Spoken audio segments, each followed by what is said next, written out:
At just 42 years old, Dennis Brown, a legend known as the Crown Prince of Reggae, suddenly died. For years, people wondered what really took him so soon.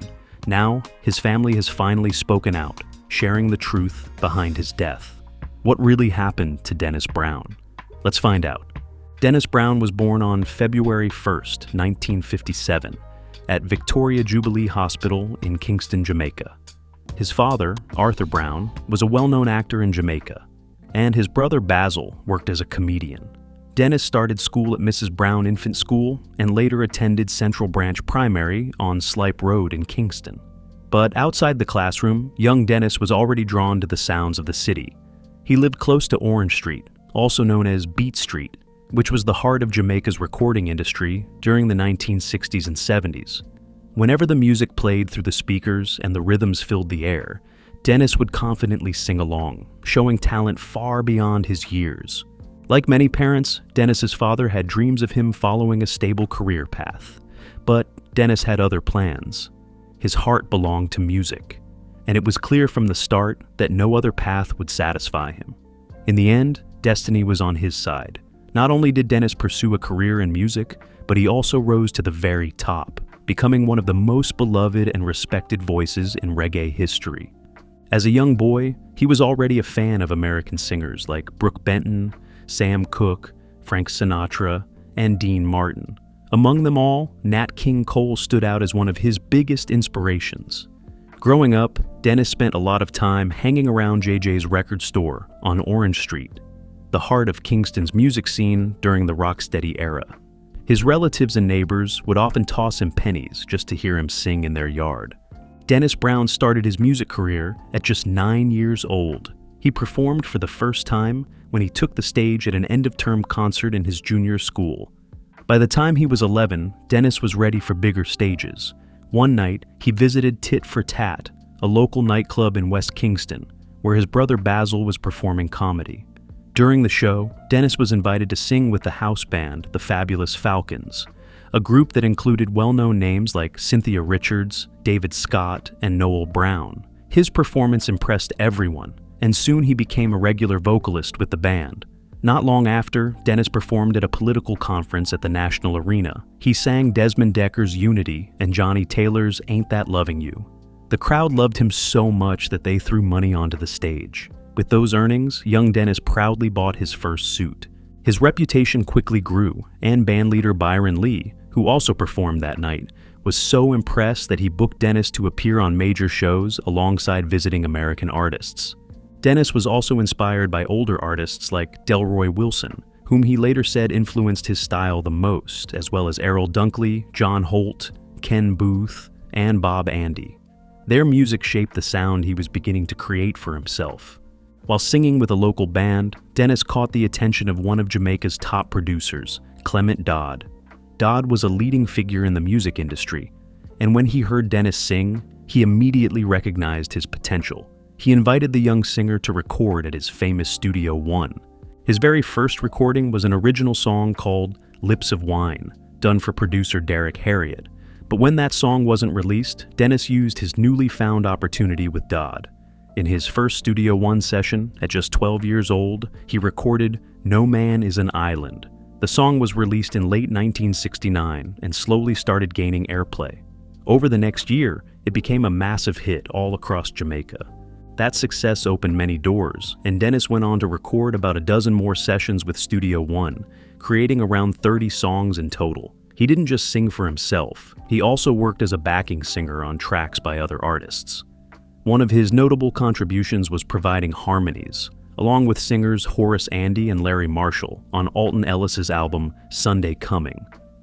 During this time, fellow Studio One artist Alton Ellis gave Dennis an important piece of advice: learn to play the guitar to help with songwriting. Dennis convinced Dodd to buy him a guitar, and with Ellis's guidance, he began learning the basics. This new skill would later help him craft some of the most beloved songs in reggae history. The early recordings Dennis Brown made at Studio One would later be collected on 2 albums, No Man is an Island and If I Follow My Heart. But by the time these albums came out, Dennis had already moved on from Studio One. He was in demand, recording for many different producers across Jamaica. For Lloyd Daly, he sang Baby Don't Do It and Things in Life. With Prince Buster, he recorded One Day Soon and If I Had the World. Phil Pratt brought out other sides of Dennis' talent with songs like Black Magic Woman, Let Love In, and What About the Half. Despite all these, it was when Dennis returned to work with Derek Harriott that he really started to make waves. A string of singles, including Silhouettes, Concentration, He Can't Spell, and Musical Heatwave, earned him growing popularity. Many of these songs were later collected on the Super Reggae and Soul Hits album in 1973. Even while still in school, Dennis kept recording with several more producers, including Vincent Chin, Dennis Al Capone, Herman Chin Loy, and others. Then, in 1972, everything changed. Dennis began working with producer Joe Gibbs. This partnership would help launch him onto the international stage. During their partnership, one song in particular stood out, Money in My Pocket. It became a favorite with reggae fans in the UK and quickly became a key part of Dennis's live shows. Though this first version was actually produced by Winston Holness for Gibbs, with the Soul Syndicate providing the backing music, the song would go on to become one of Dennis's signature hits. That same year, Dennis performed at a Christmas morning concert in Toronto, sharing the stage with stars like Delroy Wilson, Scotty, Errol Dunkley, and the Fabulous Flames. Billed as the boy wonder of Jamaica, he stole the show, according to local press. The success of Money in My Pocket only grew. A DJ version called A So We Stay, Money in Hand, featuring Big Youth and Dennis, topped the Jamaican singles chart and even outsold the original. Through all this success, Dennis and Holness became close friends, so close in fact that they even shared a house in Pembroke Hall. Dennis Brown kept climbing higher in Jamaica's music scene. He teamed up once again with Winston Holness to release Westbound Train, which became the biggest hit in Jamaica during the summer of 1973. That same year, his growing fame was sealed when Swing magazine named him Jamaica's top male vocalist. Dennis followed this success with more hit songs, including Cassandra and No More Will I Roam. But the pace of his young career began to take a toll on his health. In 1973, Dennis was hospitalized from exhaustion after working too hard. Rumors quickly spread. Some said he had tuberculosis. Others claimed he had only one lung and just days to live. In truth, Dennis was simply worn out. Doctors advised him to take a long break from performing, and during this time, he focused on his college studies. However, he didn't stay away for long. Dennis returned to music the following year. In late summer 1974, he toured the United Kingdom for the first time as part of a Jamaican showcase alongside Cynthia Richards, Al Brown, Sharon Forrester, and the Maidles. Audiences loved him, and Dennis was soon invited to extend his stay, performing more shows with the UK-based band, the Cimarrons. He remained in the country for another 3 months. While in the UK, Dennis recorded new material with producer Sidney Crooks, backed again by the Cimarrons. Meanwhile, back home, Joe Gibbs released The Best of Dennis Brown, a collection of songs Dennis had recorded earlier in Jamaica. His single, No More Will I Roam, was also officially released in the UK on the Cinda label, marking a new chapter in his international career. After spending Christmas in Jamaica, Dennis returned to the UK just 6 weeks later, this time with Holness by his side as his manager. Together, they aimed to secure a record deal with Trojan Records. Their first project under this new partnership was the album Just Dennis. But the celebration was short-lived. Soon after the album's release, Trojan Records collapsed and was taken over by Saga Records, leaving Dennis and Holness out of pocket. Still, these challenges didn't stop him, because more opportunities were waiting just ahead. When Dennis Brown and Winston Holness returned to Jamaica, they wasted no time getting back into the studio. They recorded new tracks for an upcoming album, including So Long Rastafari, Boasting, and Open the Gate. But Dennis was also exploring other opportunities. In 1975, he recorded for different producers, working with Sonia Pottinger on If You Leave Me, and teaming up with Bunny Lee and Johnny Clark for the duet So Much Pain.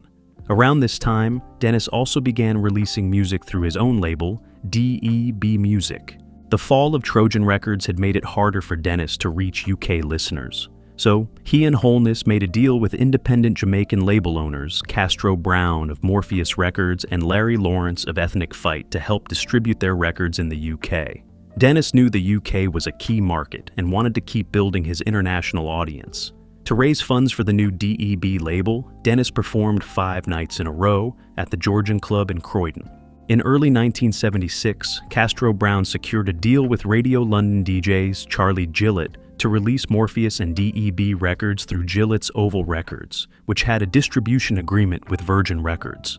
Unfortunately, the partnership quickly fell apart after a disagreement over Castro's separate sales of the records to London shops. Without strong promotion, those first DEB releases didn't get the attention they deserved. But Dennis kept pushing forward. Later that year, he recorded 2 tracks at Lee Scratch Perry's famous Black Ark studio, Take a Trip to Zion and Wolf and Leopard. Wolf and Leopard became a major hit in Jamaica and one of Dennis's signature songs, with lyrics calling out criminals who were trying to profit off the growing Rastafarian movement. Not long after, Dennis decided it was time to take more control of his career. In an interview with Black Echoes, he explained that he had parted ways with Wholeness. Dennis said, "I was going along with one man's ideas for too long. 90 was trying to find a new beat at all times, which was disconcerting, so I hadn't been working with my true abilities. Now I know that I can produce myself." With that new mindset, Dennis Brown was ready to shape his own sound.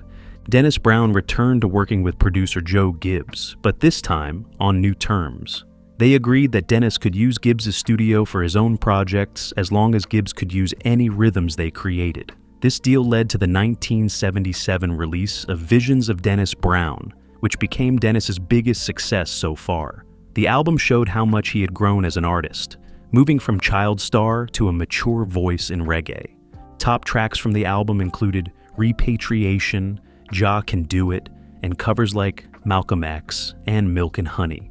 The album was an instant hit. It entered the Black Echoes chart and stayed there well into the next year, even though UK fans could only get it as an expensive import. Writers at Melody Maker voted it Reggae Album of the Year, and Black Echoes readers gave it the same honor.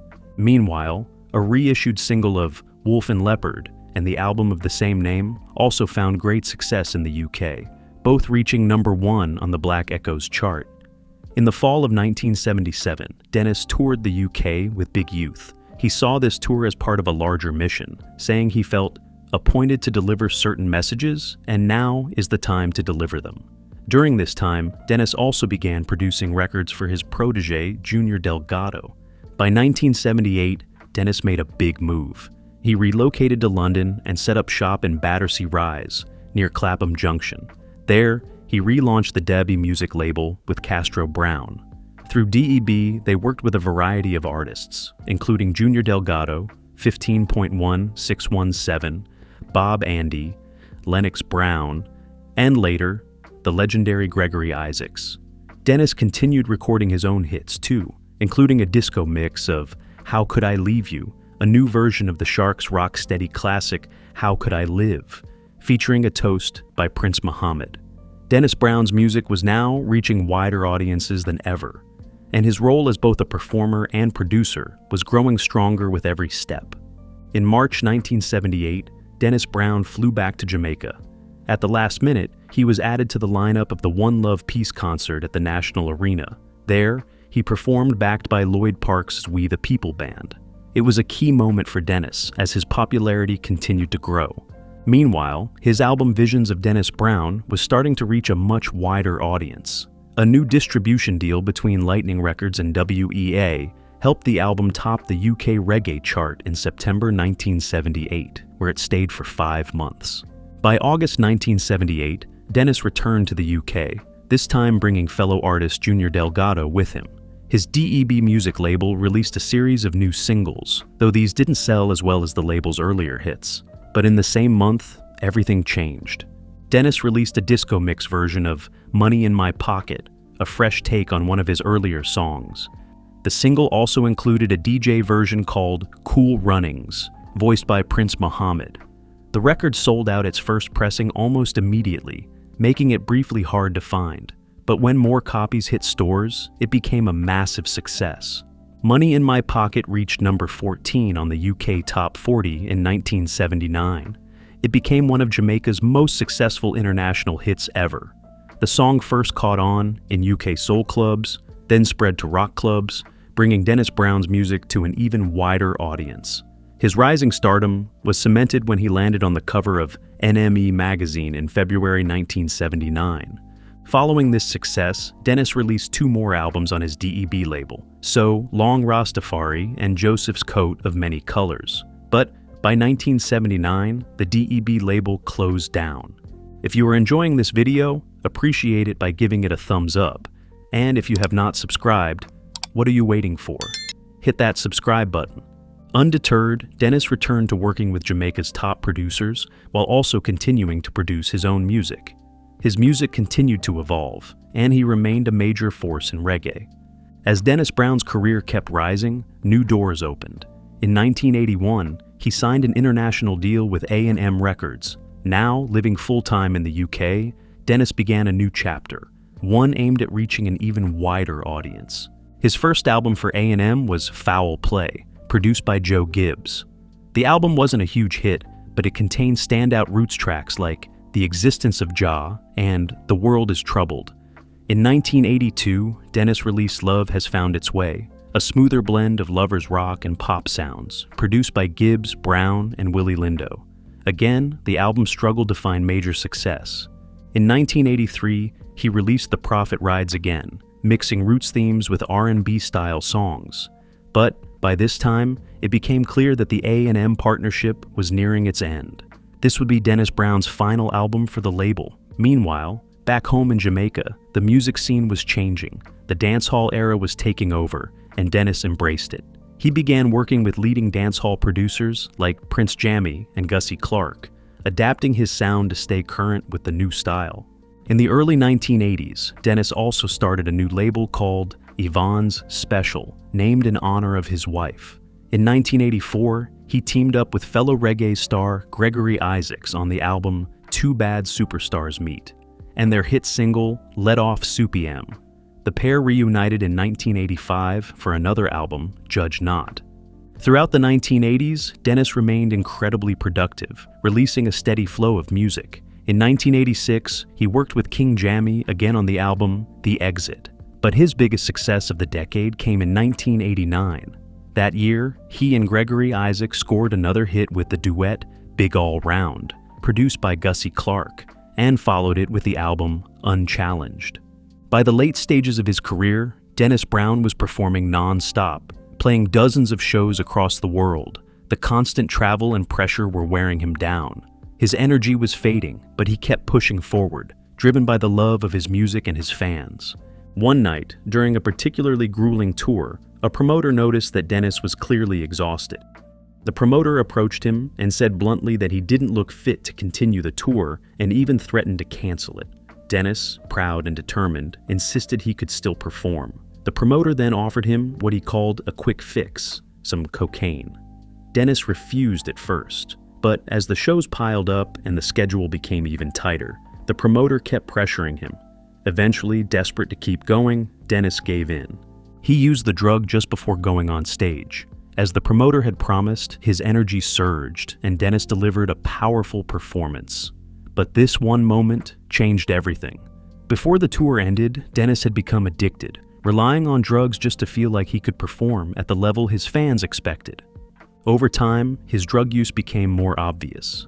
He was reportedly seen backstage at shows in the United States with drug paraphernalia in plain sight.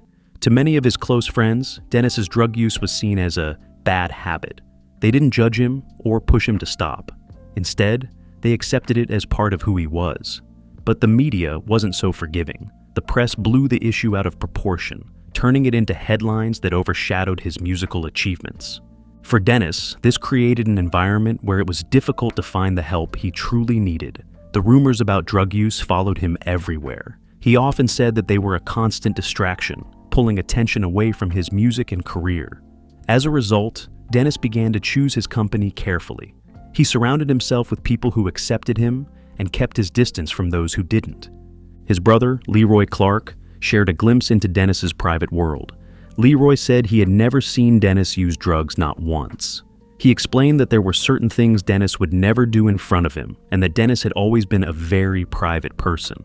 If there was a problem, Dennis kept it to himself. This showed that Dennis wasn't proud of his habit. He knew it wasn't good, and he didn't want it to affect the people around him. DJ Ranking Joe Jackson, a close friend who knew Dennis well, knew about his addiction. He admitted that Dennis had a drug problem, but he also believed that this shouldn't define his legacy. He said, "Drugs is not right. I think Dennis do more good than a different side of people could think about. Over the years, he contribute a lot to the music business. When one tends to do a lot of good, people don't remember what else they do wrong, or one thing that they don't agree with."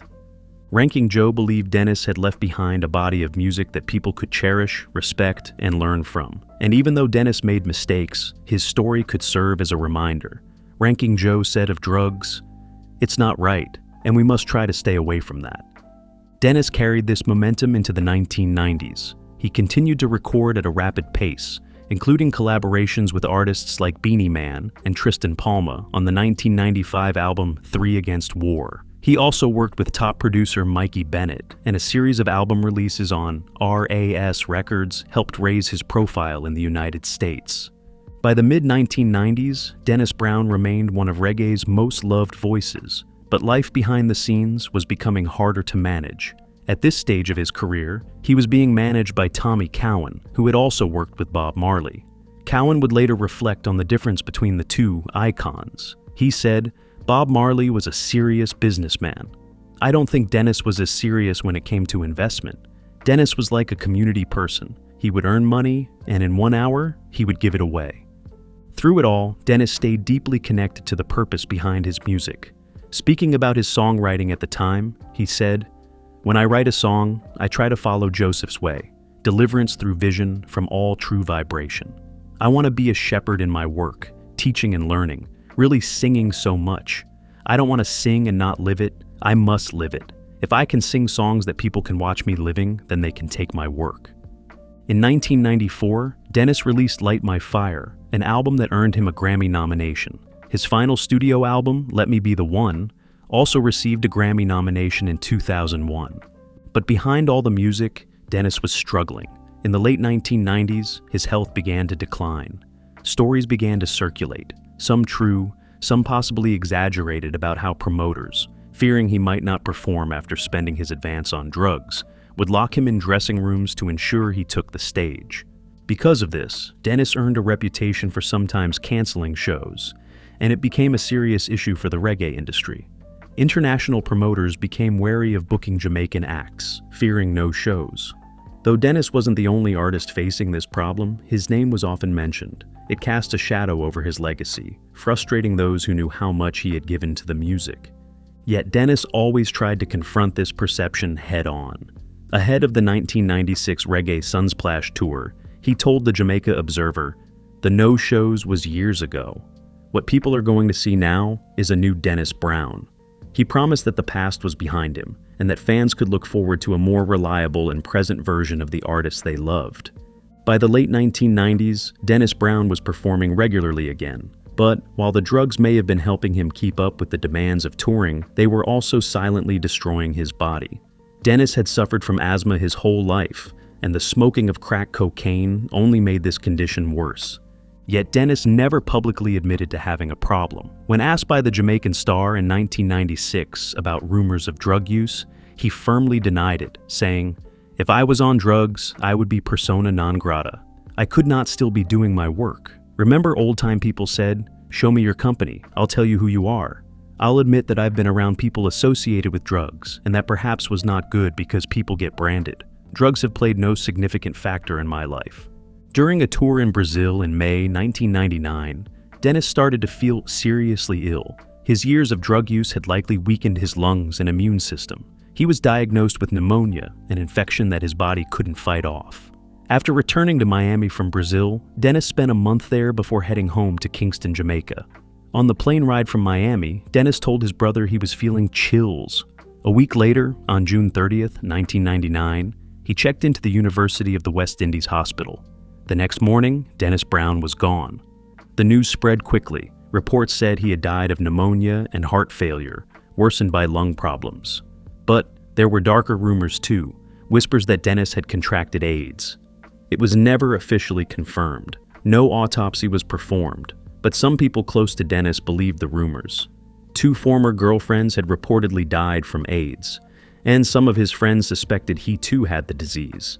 Still, his brother Leroy Clark wasn't convinced. He said, "Not as far as I know personally. He was never diagnosed." If Leroy was right, then the media had sensationalized the story. But even so, there was no denying that drugs and years of hard living had taken a terrible toll.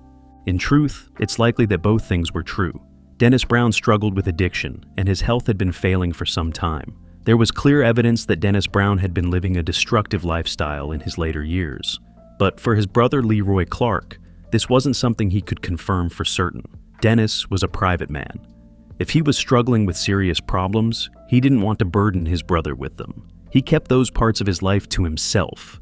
So when the rumors began swirling about drugs and AIDS after Dennis's death, Clark naturally took a defensive stance, not because he knew the full truth, but because he believed some things should remain private. Clark wanted the world to remember the man behind the music, not the headlines. He said, "I just give Yah thanks and praise for Dennis's life and what he has contributed to the world through the root of music, regardless of the rumors out there about him. He has done a lot. He has paid his dues." You want to know the true Dennis? Listen to his lyrics. He was singing from the heart. What do you think about this story of Dennis Brown? Do you believe the rumors? Share your thoughts in the comments below. Don't forget to like, subscribe, and hit the notification bell so you never miss out on our latest content.